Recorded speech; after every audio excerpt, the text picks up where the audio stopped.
ಹರಕೆ ಕಾಯಿಗಳನ್ನು ದೇವಸ್ಥಾನದ ಕೌಂಟರ್ನಲ್ಲಿ ಕೊಡಲಾಗುವುದು.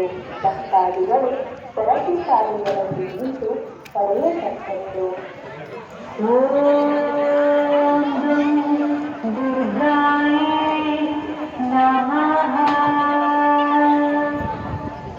ಮನೆಯಿಂದ ಅಥವಾ ಅಂಗಡಿಗಳಿಂದ ತಂದಂತಹ ಕಾಯಿಗಳನ್ನು ಯಾವುದೇ ಮಾಡಲಾಗುವುದು.